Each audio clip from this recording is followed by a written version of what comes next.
જો તમારા ઘરમાં પણ આવું માટલું છે તો આ વિડીયોને સ્કીપ કરતા નહીં। જય શ્રી કૃષ્ણ મિત્રો, ફરીથી આજના વિડીયોમાં હું તમારી સાથે ખૂબ જ ઉપયોગી એવા કિચનના આઈડિયા શેર કરવાની છું। સાથે જ આપણે એક કેક રેસીપી બનાવીશું, એ પણ વગર ઓવને। તો ચાલો શરૂઆત કરીએ। સૌથી પહેલી કિચન ટીપ જોઈએ। આપણે દરેક લેડીઝો પાસે આવી ઘણી બધી નેલ પેન્ટ હોતી હોય છે, બધા અલગ અલગ કલરની। પરંતુ શું થાય કે અમુક ટાઈમ પછી અમુક નેલ પેન્ટ છે એ સુકાવા લાગતી હોય છે, જેના કારણે જો આપણને એ કલર પસંદ હોય તો પણ આપણે એને ફેંકી દેવી પડતી હોય છે।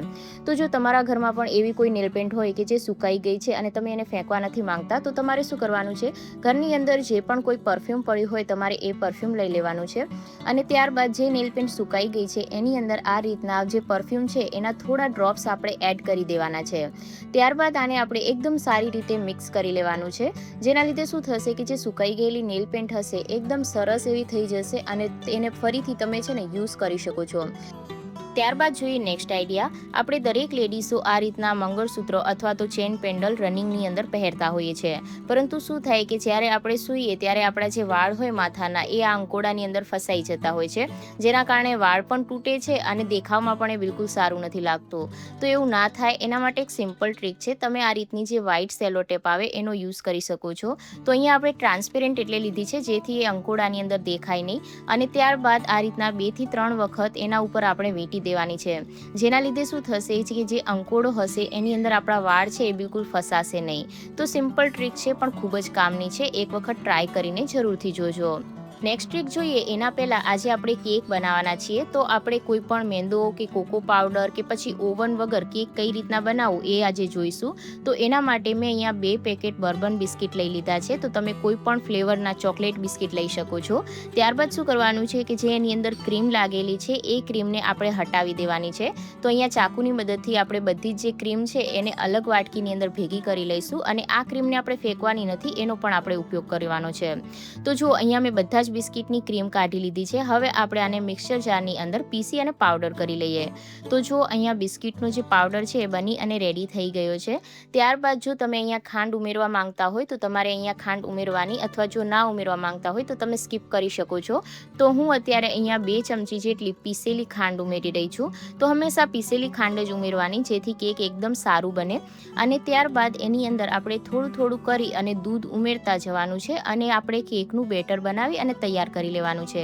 ઘણી વખત બાળકોને કેક ખાવાનું મન હોય પરંતુ ઘરની અંદર કોકો પાવડર ના હોય કે એની જે બીજી વસ્તુ આપણને જોઈતી હોય એ ના હોય, તો તમે આ રીતના બિસ્કિટમાંથી કેક બનાવી અને તૈયાર કરી શકો છો, અને ફક્ત આને બનતા 10 થી 15 મિનિટ જ લાગે છે।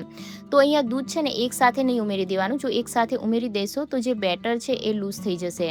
તો જો અહીંયા આપણું બેટર બની ગયું છે અને બેટરને સાઈડમાં મૂકી દીધું છે મેં, ત્યાં સુધી આપણે કેટલની અંદર પાણી ગરમ થવા માટે મૂકી દઈએ।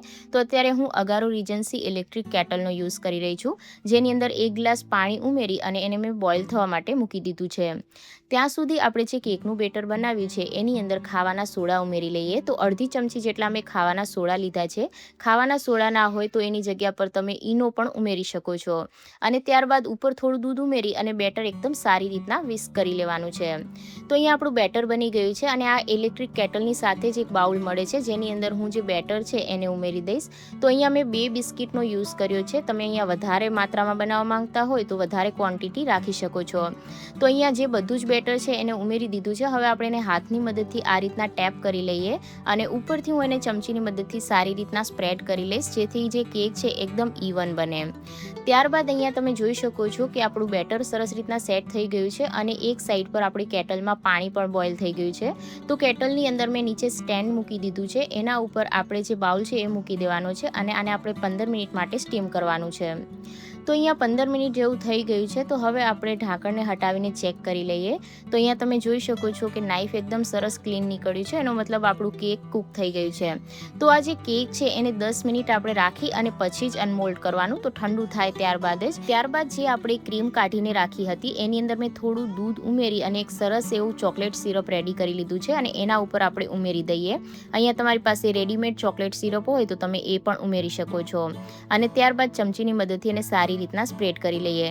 તો જુઓ કેટલું સરસ ઇલેક્ટ્રિક કેટલની અંદર 10 મિનિટમાં કેક બની અને તૈયાર થઈ ગયું છે. આ ઇલેક્ટ્રિક કેટલની બાઇંગ લિંક તમને ડિસ્ક્રિપ્શન બોક્સમાં મળશે. ત્યારબાદ જોઈએ નેક્સ્ટ આઈડિયા. આવા માટલા આપણા દરેકના ઘરમાં હોય છે અને આવું માટલું હોય એની સાથે આપણને આ રીતના માટીનું ઢાંકણ આપવામાં આવતું હોય છે. જો આના ઉપર કવર હોય તો એના ઉપર ક્ષારના જે દાગ લાગે એ નથી લાગતા. તો જો કવર તમે બહારથી રેડીમેડ ના ખરીદવા માંગતા હોય તો ઘરે એને બનાવવું ખૂબ જ સહેલું છે. બહારથી જે આપણે લઈને આવીએ એ થોડું મોંઘું હોતું હોય છે, પરંતુ ઘરે આને તમે ફક્ત 10 રૂપિયામાં બનાવી અને તૈયાર કરી શકો છો.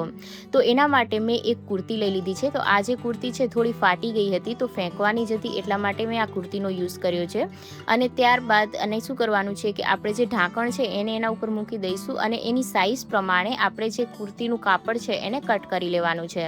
તમારી પાસે કોઈ સારું પ્રિન્ટવાળું કપડું હોય તો તમે એનો યુઝ પણ કરી શકો છો, અથવા તો આ રીતના કોઈ વેસ્ટ કપડામાંથી પણ આનું કવર બનાવી અને તૈયાર કરી શકાય છે.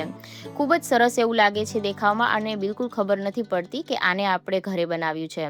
તો જો અહીંયા મેં આ રીતના પહેલાં ચોરસ ટુકડો કટ કરી લીધો છે, જેથી એની સાઇઝ પ્રમાણે આપણે રાઉન્ડ છે એ કટ કરી લઈએ. તો અહીંયા છે ને જે માટલાનું ઢાંકણની સાઇઝ હોય એનાથી આપણે 2 ઇંચ મોટું અહીંયા કટ કરવાનું છે, કારણ કે આપણે અહીંયાથી ફોલ્ડ કરીશું એટલા માટે. તો આ રીતના પહેલાં આપણે એને કટ કરી લઈએ.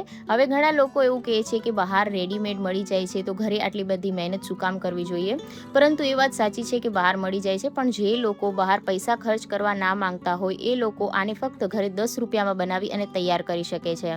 તો જો અહીંયા મેં આ રીતના રાઉન્ડ કટ કરી લીધું છે. ત્યારબાદ શું કરવાનું છે કે જે એની કિનારી છે ત્યાં આપણે સિલાઈ લગાવી લેવાની છે અને થોડી ગેપ રાખવાની છે, જેથી આપણે એની અંદરથી રબર છે એ પસાર કરી શકાય.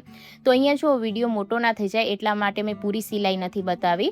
તો અહીંયા મેં સિલાઈ કરી લીધી છે અને થોડી આપણે જગ્યા રાખીશું જ્યાંથી આપણે રબરને પસાર કરી શકાય. ત્યારબાદ અહીંયા મેં એક રબર લઈ લીધું છે.